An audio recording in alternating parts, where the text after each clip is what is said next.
أنر مالك نيم كنا ديال كونتين بارواني لينغوا سمين بيا كمال كنو أونلاين تي في شانل بنا رايت كتين كون لات كرودين والله نير نين ينغتي نه دوكتي تيني بنا رايت كويدين ديو جانغي كون دياله نو كangani ramkel ke lawude me shwale ega ke wanega jarame dane la vice president chwanyo bu kwanye ne chwaye kwanye la ramkel mla kwer ke SPLM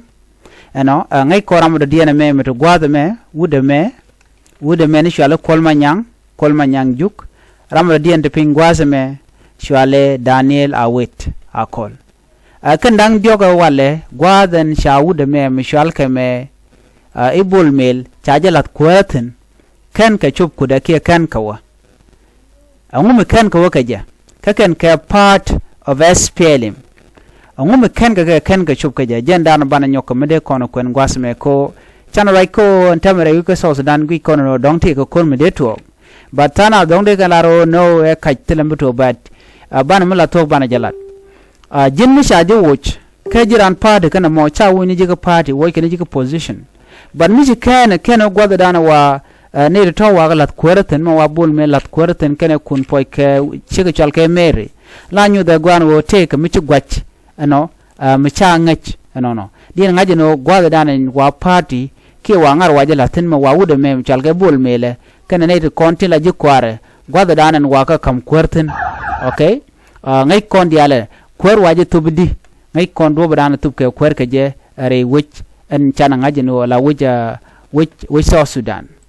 chana je ngaje gwango en gwada dana chine dial chig nyurten ke china woten ena randere yik chupten me rami malaran SPLM ke ramte ka jen pardon mo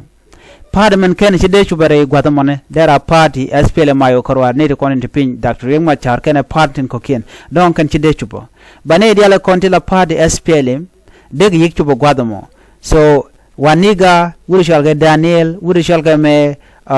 kolmanyang kan dial ke jipada SPLM so mako elare gene ano ken ka chubnyu de jeno te ka mele roda of course tan jelinga gwan wo ken chaka yen dong te ram ken ning ken chaka yen by the way chaka yen dor ken chaka yen kan dial kan itine karam mandana yen kenga dong de ran lar teme kirma yadi no shekir ram yen ke wurishal ke me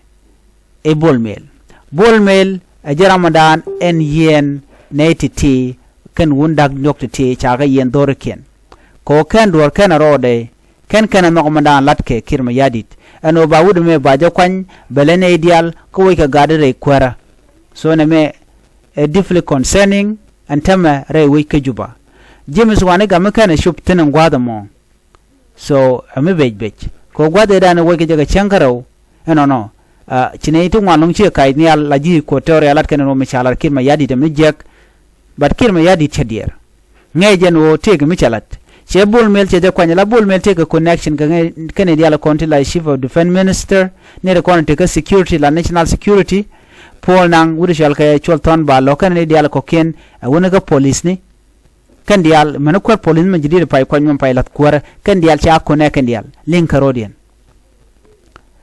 so chikir chela diere ne mo teram de bol mel de je touch teleran batte mo to ko gwaten be da to go no ba kum so Sudan ba de kepke ku ajendan bro lat ko gwaten be ko win me die na tena cha kene chire ke tokten win me chika den ngeten so ni ode ka pakaken go gwada mo nyud deno te kerek lokane de konan cha kwan lokan Simon kun poch lokan Mary okay so look no ne ti ngude ya kwange jamone so jen do badan le roda ntama so ka jolin kono mo gwado me ka tin churu din la wale sha point bol me chaje lat kwara ano ka bol mel rami cha sanction ke chaje loka kume Kenya cha loka kume United States of course man ji Kenya ko en trade ke liu enemy la me de kana ko ka Kenya kane de ti shal ka men go kume so Sudan ko en trade ke le we boko dop Kenya ga kujimi but chaga kapchong chaga freeze kenyen ken chi jen karo arba cha sanction ne mane gat musubeni chaje sanction ba but can we the children connect ko gwatan be kon different store bana kirin ko kwidian ko de lat ko den tema ka Afrika ke te bej te dong tanat ku kene ngule roro mon wa Afrika cha je yar ku je mo ba je yik free ka gwanter kane tin content cha je Afrika cha ga changa go special kwaran content yan kana ken kwarto ko shiken dier kane de kon yen ken ka wa ba ka yik wuch ka wa military gen kane de content buj bija kep ban malat kono gwaseme en kabana ba kep ko kane ti cha guru aramtu kwen woni jen bilo ngot kwer mo ko ken chika fail already komite mun wan kan de kan churi alaka bat ko chika fail ba ka yugoch so jo me dera jo mo goro no de nyaga yekel ka ta dan en cha roje me cha jenon ka je uri shal ka me waniga ke kol manyang ku shal ke Daniel kendial kan kware sha woj pan kirma yadi tera mo cho gwa pare kana mo kana meni am goro de na dier ke je ana ban nyaw je umro den biata ka mal bye